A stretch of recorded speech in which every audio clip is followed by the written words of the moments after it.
Good morning. This is the 113th anniversary of New Mount Olive AME Church Reflections on the summer program by Sister Wilhelmina Brown. The members of New Mount Olive had a summer program for 3 consecutive summers. Each summer, the program was held for 7 weeks, starting the 3rd week in June and lasting until August. The day started at 10 a.m. and lasted until 1 p.m. The program was held under the leadership of Reverend Granger Flight. On Mondays, I would purchase food for the entire week. Tuesdays through Thursday, we had classes starting with devotions led by our class members. After devotions, the students went to class with their teacher. They range in age from preschool to high school. After the class was over, they went back to the dining hall where lunch was served. After lunch, we all cleaned up, had dismissal, and went home. We had an excellent staff. Our teachers for the summer program were Sister Annie Scott, Sister Sharon Copeland, Sister Shirley Pupagina, and Sister Alma Green. Our cafeteria staff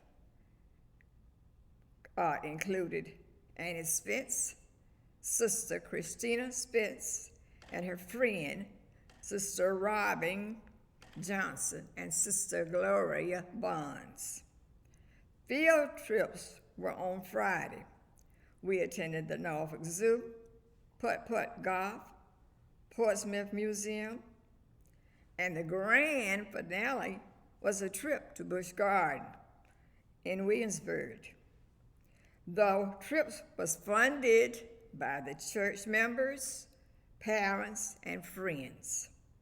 On the last day, we had a luncheon sponsored by Sister Essie Mae Alexander, Sister Carolyn Alexander, and Sister Sharon Copeland's mother. For the final event, we had a program where everyone received a certificate of participation. Thank you. Good morning. My name is Matthew Brown III, a lifeline member of New Mount Olive AME Church. To begin with, I still remember wanting to go into the choir to be with my mama or daddy, and my Aunt Fannie Mae would tell me that I can't go in the choir because the rabbits will get me. I also remember Miss Hattie Mae Goodman. She used to sit on the right-hand side of the church facing the pulpit. As a young child, I remember her calling me her boy as she picked me up and held me in her arms. I also remember being at the altar one Sunday morning to take communion when she instructed me on how my hands should be positioned before taking communion. Back in the day, it was a known fact that I, and for the most part, all of the children in South Hill, if we did not go to church on Sunday mornings, we could not leave the house all day. Also, at 6 p.m. Sunday evenings, most of the children would return for YPD. As a child, some of the special days at church were: 1, going to Seaview Beach. On that special day, Mama would fry chicken, make rolls, potato salad, sandwiches, and Kool-Aid. We, the children, would take tire inner tubes to help us float on the water. Other special days were Christmas and Easter. For those programs, we, the children, would memorize our speeches. My Aunt Vandy Crudup had a passion for working with children and helping us to learn our speeches and speaking in public. We also had Ms. Malofie Parker and Ms. Viola Portlock working with us. On Sunday mornings, I remember Mr. Bill Scott and his morning prayer, Mr. Lonnie Twine singing with his deep voice, and Now Let Us Sing, and Mr. Fred Trapman, how he would address the congregation. My grandmother, Geneva Brown, was very active when it came to administrative requirements of New Mount Olive AME Church.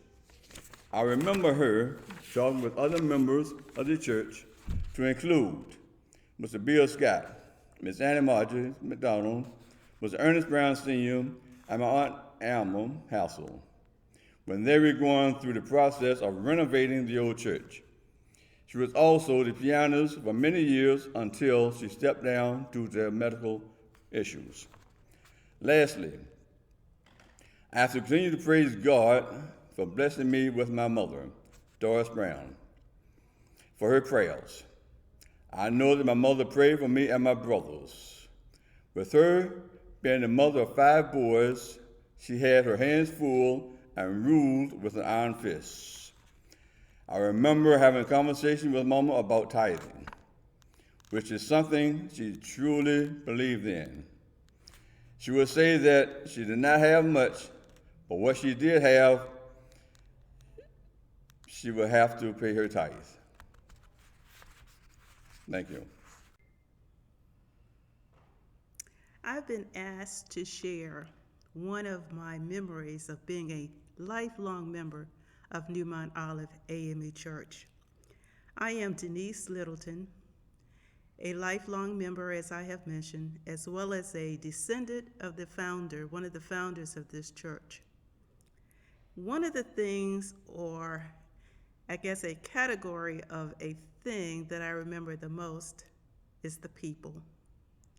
And I'm just going to throw out a few names of the people that I remember growing up in New Mount Olive AME Church, where I remember beginning on Middle Street.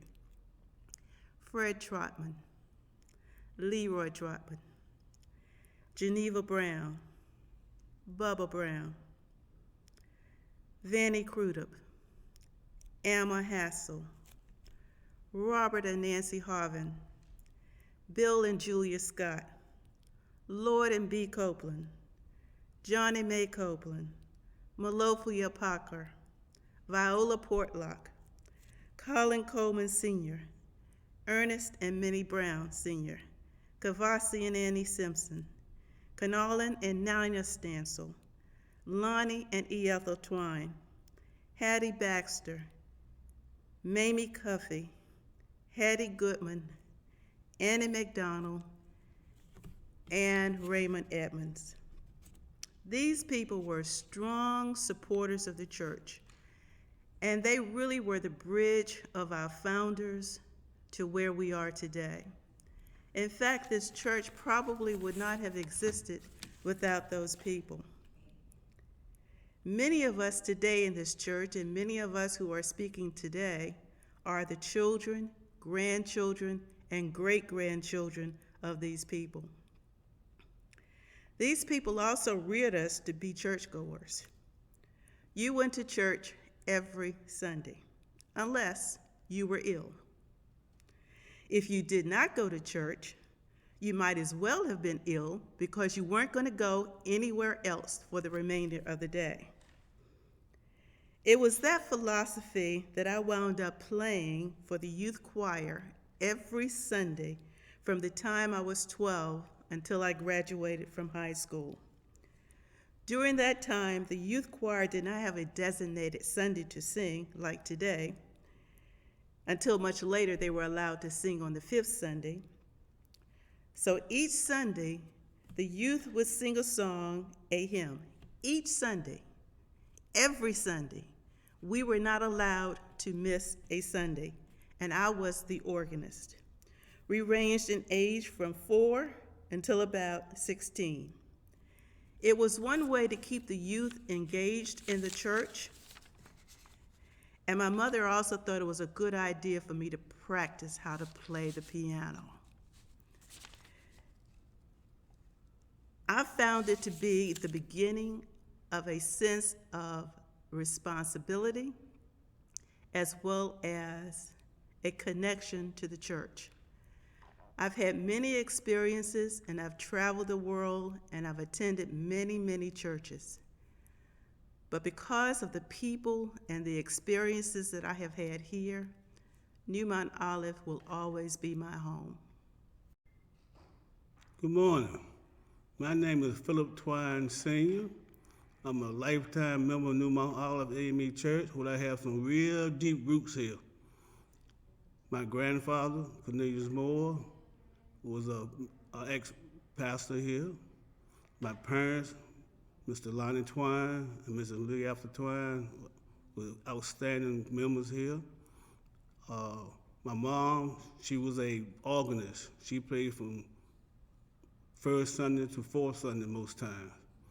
And she was outstanding situations, did a great job.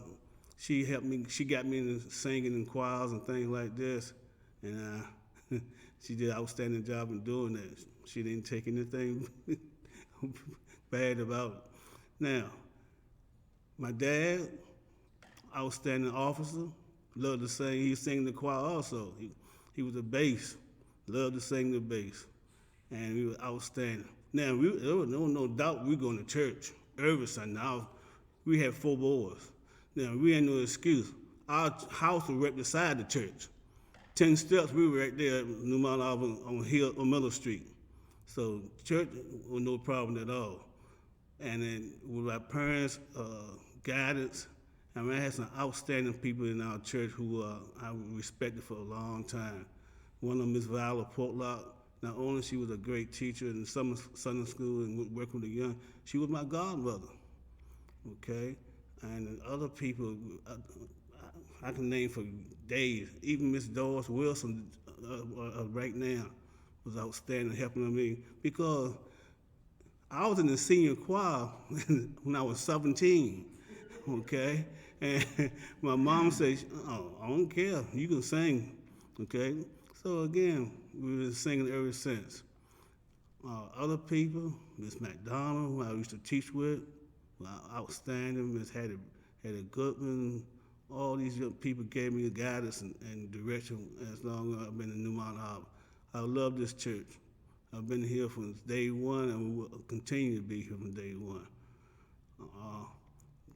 One thing I love about this church too, our pastor, his grandfather, who was a minister here, and he been part of the financial committee. And when he came in there, he had a very, very acute talent. And he remember one thing was that was amazing to me was this: he memorized the phone number of every member in the church by heart. You think about that. He had looking no book, no computers and stuff like that, no phones in. And he said, Reverend Chapman, we can call so-and-so. He give us the phone number, and that was it. We just shook our head. He was an amazing man with numbers and mathematics and things like this. So again, I have been blessed with 5 grandkids. Okay, they're doing well. My 2 sons are doing outstanding. And you wouldn't have no complaints from me because what? We've been blessed. We've been blessed. So again, thank you for that situation. Okay, I'm here to talk about our church, our family, and church members. And I want to start off from South Hill when I lived up there. My grandmother, Lloyd Copeland, and Beatrice Copeland. And I used to walk to Sunday school from the church until they put the interstate there. And I've been a member of this church as far as I can remember. I didn't get saved in this church, but I got saved in Galilee Church out there on Bainbridge. And I've been a member of this church for many years. My grandfather was a trustee, Lord Copeland. My grandmother was Beatrice Ely Copeland. She was a member of the senior choir. My godmother was Annie Simpson and Mr. Kawasi Simpson. They were my godparents. And I've been just a member here. And my mother, she was a member here for many, many years, Johnny Mae Copeland. And all of my brothers, we go here except for one that lives in Hampton, Willie Copeland. And I love the church. I've been coming here, and I love the church family. And we are family. When I say church family, we are a church family because we've been knowing each other for many, many years. And again, I say I'm not the best talker, but my brother is. He should be up here. But anyway, I'm here doing the best that I can do, talk about the church, how I feel about the church. And I'm a member of the senior choir. I've been, like Brother Twine said, I've been in the senior choir ever since I was about in 12th grade, up there with my mother. She was in there, and I stayed up there after she passed.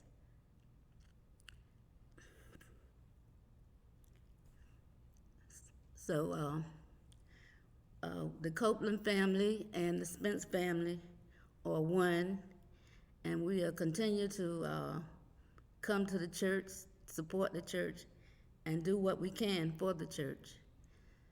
And we, like I said, we are a family. We keep our family together, and whatever we can do for the church, we can, and we do that together, not separate, but together. And I just want to thank Reverend Jefferson for giving me this time to say something about the church and about the old church. I was a member of the number 2 choir. Then we had a choir, the number 2 choir, which Mrs. Twine was the organist.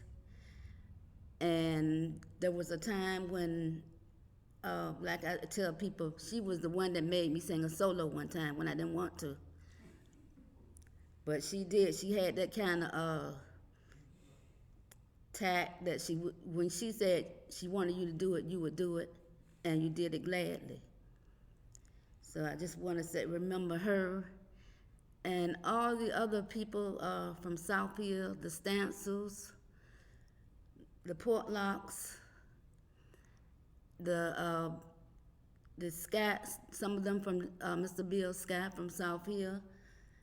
And like I said, Southfield is really special to me, still special, even though it's different now than what it was when we was living back there then. But back in Southfield, we were a close-knit family. We got along good together, and whatever we could do to help one another, we did. And I remember my grandmother, she had that pump on the back porch, and we had, we didn't have an indoor toilet, we had an outside one. But when we finally did get the indoor one, we had to go upstairs, had to walk upstairs to go up. And I promised myself when I grew up that when I got a house, I would not get a house with upstairs, take all those steps, walking up all those steps. But my grandparents, they were real grandparents. And I came to church every Sunday with them. And then when I growed up, I had had it inside of me, not for somebody to tell me, oh, you need to go to church. I knew this is where I belonged at, this is where I wanted to come at. And I tried to instill the same thing in my children. But like I said, children have their own mind to do what they want to do. But God has his time for them too. So I just want to say, this is about all that I have to say about the church. And I say I love the church, and we're glad to have you, Reverend Jefferson, as our pastor. God bless you. Keep looking up, and keep the faith, because God knows everything about us.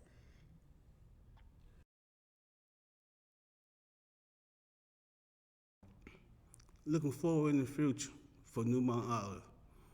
Continue spiritual growth, increase numbers of attendance, okay? Keep working with our young people. We have to keep up with our young people. They're doing an outstanding job. Continue to keep up with them, and we'll go from there. Our family as a group, our family from day one, from Miller Street, the Pop Road, the Hill Street, we're gonna work. We always work. We always came together. And once we get together and stay together with the help of God, we can't fail at all. Thank you. What is one thing that I'm looking forward to at AME Church? Other than getting back in there so that we can have church, having some programs in the summer for our young people. I'm looking for continued growth. I'm looking for the church to be more involved in the community. I'm looking for just increased experiences for people to understand and have a stronger relationship with God. I'm looking forward to growth and more activities for our youth and keeping them involved in church activities. I'm looking forward to the church growing with more members. I'm looking for more young people so that we'll be able to train them to do some of the things that we are doing.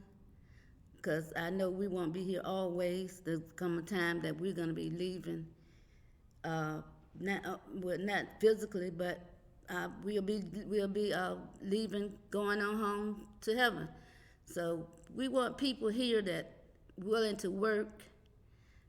You don't have to beg them to do things, that they have a willing mind. Because I found out during this pandemic, the Lord has given us time to think about things, to get ourselves together. And I'm like this, if you can do it, go ahead, and for the church, go ahead and do it. I know, and you need training, go ahead and be trained. Because when I started out helping my mother doing the communion, being her and some more other ladies, and that's the way I was trained. And I think we should train the young people, starting when we come back, to know how to do the communion, because most of them, they were doing it before the pandemic came. They were taking the communion off. They was setting up the altar. So I feel that if we train young people to do some of the things, well, just about all of the things that we are doing now, that when it's our time to go, that we'll have somebody back here that knows how to do it, and how to do, when to do it, and how to do it, and what to do it. And I'm praying that more of my family members will come back home to the church.